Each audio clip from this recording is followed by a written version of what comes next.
Continuamos ahora con la entrevista que le realizaron al diputado del PAC, Manrique Oviedo, sobre los proyectos de su partido.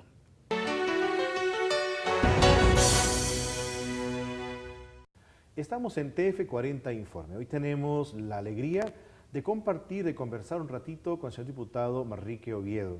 Él es diputado del PAC y hoy hemos querido invitarle a conversar un poquito.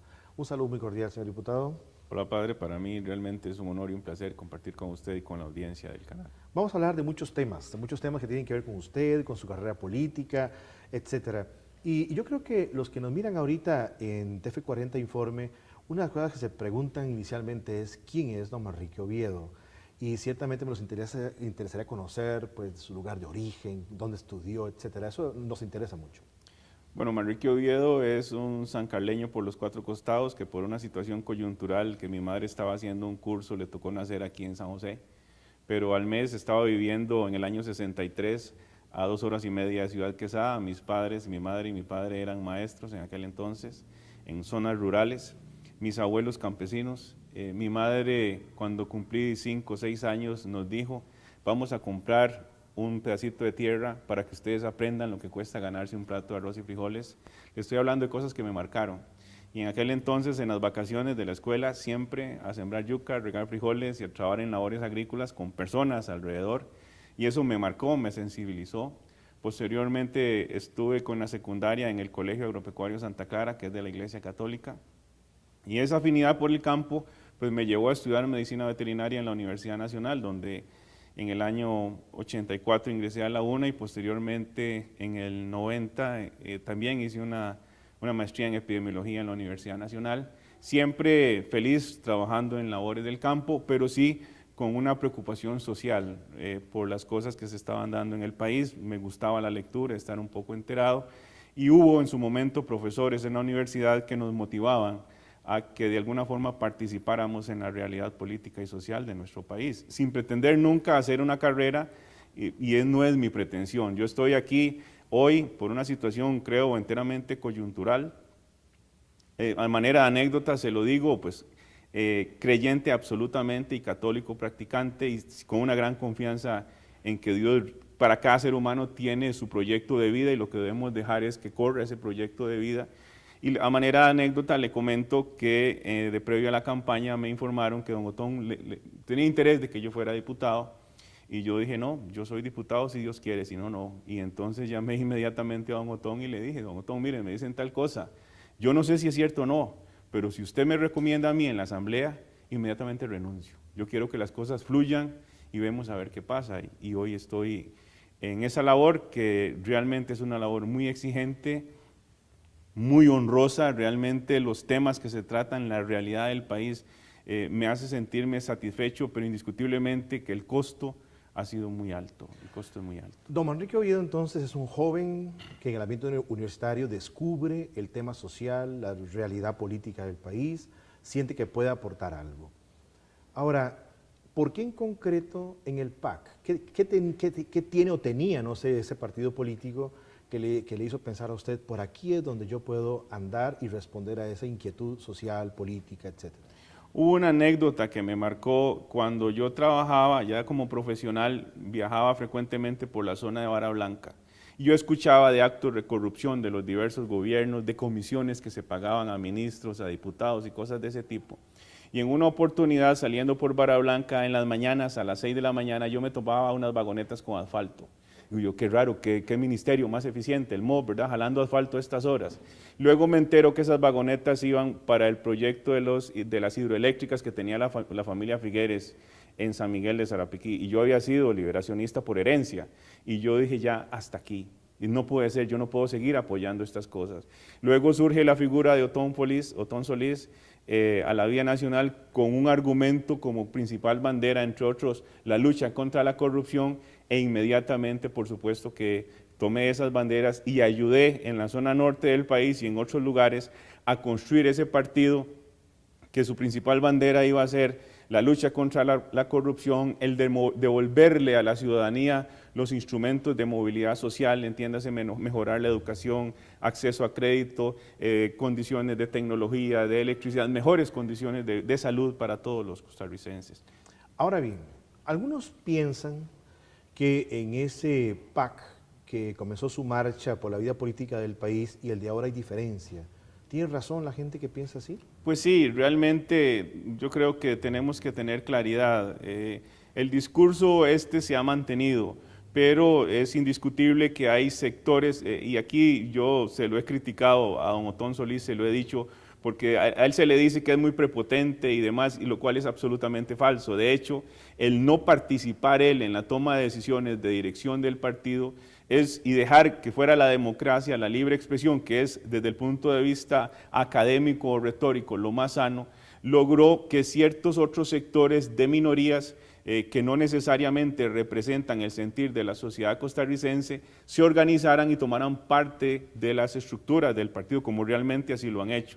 Entonces le han presentado a la ciudadanía un partido Acción Ciudadana como el gran abanderado de las luchas de esas minorías, convirtiéndolo en estrado para sus pies, cuando el Partido Acción Ciudadana realmente no es eso. Y ahí está mi gestión en la Asamblea Legislativa. Yo soy una persona absolutamente provida, en contra del aborto, respetuoso del matrimonio, y esas diferencias siempre han estado. Y yo espero, digamos, a que el partido de alguna forma pueda retomar esos principios fundacionales, originales, que son los que atraviesan transversalmente a toda la sociedad costarricense, porque la pobreza la vemos en todos los estratos, los problemas con la educación, con la seguridad y demás. Hay problemas nacionales que son mucho más relevantes, que abarcan a toda la ciudadanía, que las agendas de ciertos partidos u organizaciones más bien, que son respetables, por supuesto. Quiero decirle que para nada de especiales, hay que respetar como nuestro Señor Jesucristo respetó a todo mundo, pero bajo ninguna circunstancia estar de acuerdo en que se convierta en el partido como una plataforma para objetivos particulares de esos grupos minoritarios. Hoy día nos sentimos en la vida de la Iglesia constantemente tocados por invitaciones del mismo Papa, por ejemplo, a tener una participación activa en la vida política. Claro. El católico en la vida pública, ¿es posible hoy día? ¿A qué está llamado? ¿Cuál es su vocación en los diferentes partidos o solo en algunos? ¿Cómo ve usted eso? Yo creo que el católico está llamado por una ética a comportarse y a vivir en toda su expresión las mejores condiciones para la sociedad. Nosotros, pero también me parece que hay un momento de diferenciación muy claro, y era la sociedad que teníamos en nuestro país hace muchos años, donde casi que por difusión se daba el conocimiento, el respeto, la aceptación de la doctrina, de los principios de la Iglesia Católica, y de un momento a otro descubrimos que ya no es así, que ya cambió la situación, porque el mundo cambió, los medios de comunicación y demás, el influjo de otras ideas, pensamientos, culturas de otras naciones hace que la sociedad cambie radicalmente, e indiscutiblemente sí creo que la Iglesia Católica, y tenemos ahora un Papa que es el mejor ejemplo de eso, nos está llamando a que los católicos, independientemente del rol que juguemos en nuestra sociedad, volvamos un poco a los principios de José María Escrivá de Balaguer, de que independientemente de que fuera nuestra actividad en el ámbito público o privado, lo hiciéramos realmente con amor para tener y devolverle a la sociedad como un todo mejores condiciones de vida. Esto nos lleva a que indiscutiblemente, si es una persona afín al Partido Liberación, la Unidad, el Movimiento Libertario, el partido que sea, pero debe ser, me parece a mí, responsable de involucrarse en la política, porque es a través de este medio que es la forma más eficiente para devolverle mejores condiciones de vida a todos los costarricenses. Entonces, más que partidos confesionales, católicos metidos activamente Por en los supuesto, partidos que no, existen. yo no creo en ningún partido confesional, se lo digo con toda franqueza, porque si abrimos la puerta para un partido confesional, van a abrirse otros, y la misma Constitución prohíbe este tipo de actividad o de acción. Yo sí creo que todos los ciudadanos, y en este caso, bueno, estamos en las puertas de un canal católico que comparto, tenemos una obligación moral, y no es Manrique Oviedo que lo dice, es Francisco quien le está diciendo a los católicos, y los mensajes, el mismo mensaje de los obispos que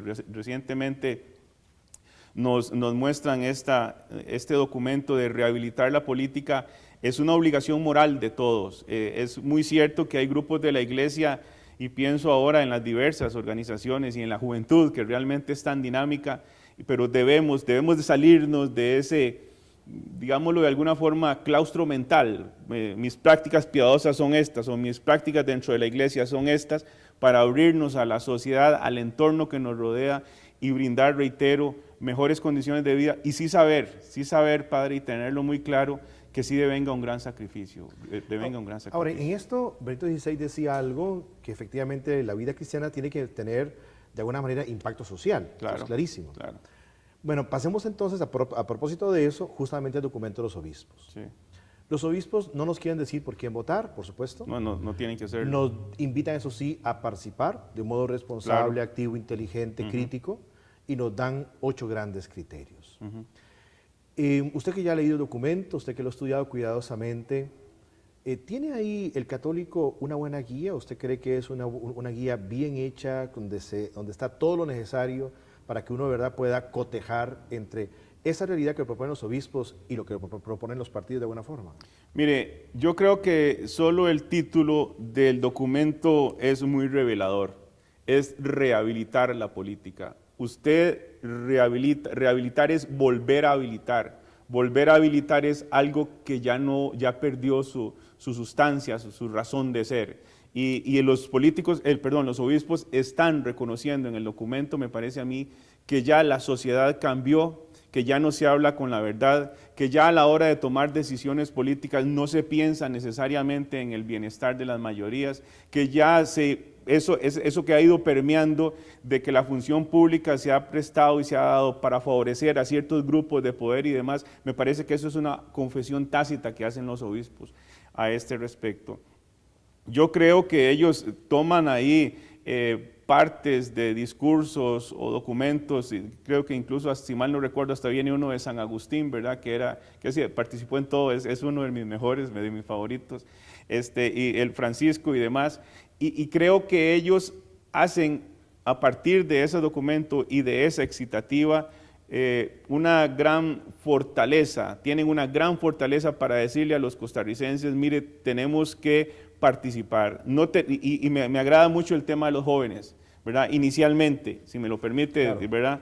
Inicialmente, dicen los obispos que quieren renovar de manera activa, meditada y responsable la participación en el debate social y político que vive el país. Dice, en un momento de crisis, los jóvenes, creo que cada uno de nosotros, cuando recuerda su juventud, ¿verdad? Con todas sus ilusiones sonríe. Y dice, en un momento de crisis como la actual, les dice el Papa Francisco, es urgente que pueda crecer, sobre todo entre los jóvenes, una nueva consideración de compromiso político y que creyentes y no creyentes colaboren en la promoción de una sociedad donde la injusticia sea desterrada y demás. O sea, ¿por qué les digo esto?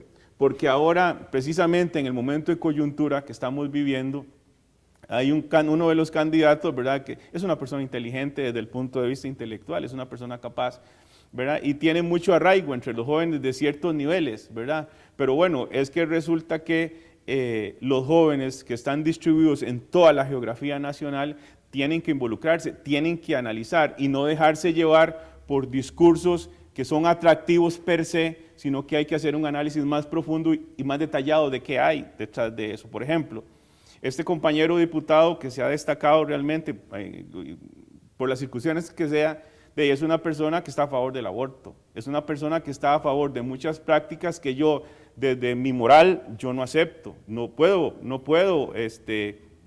avalar. Y sin embargo, eso no va a demeritar que le reconozca su capacidad intelectual. Bueno, algunas personas se dejan deslumbrar, digamos, por esa buena capacidad intelectual, pero dejan de lado otros temas que en mi criterio son muy importantes porque nos van a identificar como sociedad. Recuerde usted que cada vez que se dice Argentina aprobó el matrimonio de las personas homosexuales, ya eso identifica a la sociedad argentina como tal. Y entonces nosotros tenemos que hacer ese análisis, los que practicamos esta fe, a lo interno desde el punto de vista, porque las decisiones que nos identifican como país, como sociedad, son tomadas por la clase política. Bueno, entonces, ¿qué quiero yo para mi país como referencia? ¿Y qué estoy dispuesto a hacer para que eso se dé o no se dé? Ahora, hay 8 puntos que los obispos nos dicen. Centraría a la persona humana, vida, familia, un discurso que no sea demagógico, ecoética, el tema de la corrupción, el tema también de la justicia social y el tema del encuentro, la cultura de encuentro. 8 aspectos. Así, brevemente, se ha dicho que proponer esas ideas, lanzar esas ideas, es hacer política. No. Y en realidad otros han dicho, no, es la misión propia del obispo. ¿Cómo ve usted eso? Mire, a mí me sorprendió escuchar en un programa de radio, cuando se dio a conocer esto, que el documento ni siquiera estaba, ¿verdad? Algunos periodistas criticando, ¿verdad? E incluso un partidario del partido al que pertenezco, que le digo, presentando o haciendo una gestión ante el Tribunal Supremo de Elecciones. Luego, en una conversación, porque es un muchacho, yo le dije, mire, trate de hacer sus cosas desde el punto de vista personales, no nos involucre a todos porque yo discrepo absolutamente de lo que usted está haciendo y esto nos está identificando y se está mandando un mensaje a toda la sociedad. Pero ¿qué es lo que pasa? Cuando nosotros vemos la crisis ecológica como un problema moral, la tutela y promoción de la familia, la promoción de la cultura del encuentro, como usted le dice, honestidad y transparencia, propuestas claras y realistas, ¿verdad? ¿Qué de esto? Justicia social y bien común. O sea, ¿qué de esto? Cuando yo lo analizo, y un día de eso lo hice en el plenario legislativo y le preguntaba a los compañeros, afecta particularmente a un partido político para decirle, mire, no hay que votar por usted. No, al contrario. Esta propuesta le dice a todas las personas que están involucradas en la clase política, de acuerdo al sentir de la sociedad costarricense, por aquí es donde debemos ir. Por aquí es donde debemos ir porque son parte de las preocupaciones de la sociedad como un todo, vuelvo y repito. ¿Que tenemos minorías? Sí, claro que las hay. ¿Que se van a ver o a sentirse molestas o afectadas porque la Iglesia Católica no está de acuerdo con mis posiciones? De ahí sí, lo sentimos mucho. Ahora sí quiero decirle esto, en el marco del mismo respeto, padre. Si en nuestro país la sociedad costarricense, no como un todo, como una mayoría, digámoslo así, se diera en determinado momento que la sociedad está a favor de ciertas de estas posiciones con las cuales no compartimos y no participamos en la Iglesia Católica, pero es una mayoría de la sociedad, aunque yo esté en contra, yo la respetaría, porque es el reflejo de la sociedad. Lo que no se vale es que vengan a utilizar instrumentos que han utilizado en otros países, por ejemplo, logrando el apoyo de ciertos formadores de opinión, de ciertos periodistas, de ubicar personas en puestos claves de toma de decisión para lograr sus objetivos sin que sea el sentir de la nación. Claro. Aquí el documento me parece, señala y refleja la sociedad costarricense como un todo, el sentir del costarricense. En el cierre de esta conversación, yo quisiera que nos fijáramos en un aspecto final de ese documento. Allí se habla de revolución ética, al puro final casi. Y se nos invita a todos. Hoy día ese todos implica de modo particular a los que están ahorita en la función pública y los que van a estar. Usted durante muchos años ha estado en la función pública. No tantos, tres y medio. Tres y resto. Vendrán otros. Usted ha hecho lo posible, junto con otros compañeros y compañeras diputados, ¿verdad?, que ciertamente han logrado también poner sobre la mesa una posición católica valiente, a pesar de las críticas, persecuciones y todo lo demás. Vendrán otros. A esos que vengan en el futuro y que tengan la responsabilidad de sacar adelante la revolución ética desde posiciones de poder, los que estén en partidos políticos, incluso en la oposición. O sea, ¿cómo hacer juntos, los que estén en el poder y los que estén en la oposición, para poder sacar adelante esa revolución ética de la que hablan los obispos? Yo creo que lo que debe unirnos, primero que nada, es tener claridad a quién queremos ayudar y por quién queremos luchar. ¿Por qué le digo esto? Porque si nuestra propuesta es realmente ayudar a toda la sociedad costarricense, es fácil, desde cualquier partido político, y nos podemos unir para hablar. Pero, por ejemplo, y hay que hablarlo un poco descarnadamente, yo me pregunto, bueno, yo practico esta fe. En el plenario legislativo, imagino yo que habrá otros diputados de otras fracciones políticas que practican mi misma fe. Bueno, entonces, ¿por qué tanta variación en el actuar? ¿Por qué tanto? Bueno, hay que comprender la individualidad de nuestros pensamientos, ¿verdad? pero desde el punto de vista de principios, de doctrina, ¿por qué tanta variación? Bueno, será porque somos o son personas que no profundizan en ese conocimiento. ¿Será que son personas que piensan en que hay que responder y que hay compromisos porque los hay?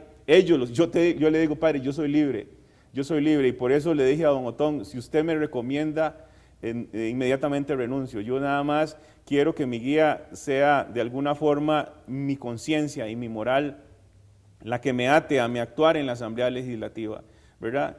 Y entonces cuando usted ve que hay personas ahí tomando decisiones importantísimas y que ni siquiera leen los documentos para tener una noción elemental, es imposible en la Asamblea Legislativa leer todo a profundidad, pero por lo menos hay que interesarse en aquellos temas más relevantes para tener principios generales. Entonces hay que resolver, digámoslo así, ese tipo de cosas, pero indiscutiblemente sí hay cosas que nos marcan como sociedad. Yo no puedo aceptar bajo ninguna circunstancia que venga una corte interamericana de jueces ajenos a nuestro país, desconocedores de nuestra cultura, a realizarnos una imposición totalmente arbitraria como imposición que es, cuando incluso hay otras naciones que no lo han permitido. En este momento estoy haciendo consultas a la OEA para decir, no señores, ven acá, a pesar de que tengo una compañera de mi fracción que es la principal abanderada del tema, la fecundación in vitro, con la cual he coincidido en muchas cosas, pero en este momento se distancia un poco por mis posiciones tan firmes en eso. Pero creo yo que es un asunto que se puede resolver. Creo yo que a la misma estructura, las mismas personas que están a nuestro alrededor y que nos orientan en ese caminar por la vida, tal vez les falta más beligerancia a la hora de conversar y ser siempre respetuoso, por supuesto, no se trata de imposiciones. Antes era muy fácil, mi abuelo, lo recuerdo, ¿verdad? Era así, punto. Y ya con mis padres un poquito menos y ya ahora que soy padre menos. Ahora hay que convencer, hay que demostrar con cariño, con afecto, sin imposiciones y recordando siempre que todos, independientemente de nuestra condición, somos hijos de un mismo Dios que nos ama a todos. Así que yo no tengo por qué separar ni apartar a nadie porque piensa diferente o mucho menos. Eso es inaceptable. Para terminar ya en un minuto, hoy se habla de voto católico. Yo debo pensar mi voto, debo mirar el documento de los obispos, debo mirar mi conciencia. ¿Qué pista da usted al elector católico para que vote así, de modo consecuente con su fe? Breve, poquitico. Mire, aquí casi que habría que hacer un corte y dejarme pensar, ¿verdad? Porque realmente, y el documento también lo dice, o sea, los partidos políticos tienen en su interior corrientes de pensamiento de diversa ideología. Yo lo que creo es que debemos pedir sabiduría, hacer la de Salomón un alto, pedir sabiduría al Creador y actuar de la mejor forma, siempre pensando en el beneficio de la mayoría. Pero sí es una pregunta muy compleja que realmente no le puedo responder en un minuto. Perfecto, vamos a ir terminando. Muchísimas gracias. No, al contrario, el agradecido soy yo y ha sido un placer venir aquí y conocer toda esta que hay alrededor. Bien, hemos terminado esta conversación con el señor diputado Manrique Oviedo. Pues le hemos pasado muy bien, ojalá que ustedes también. Vamos a seguir con el noticiero.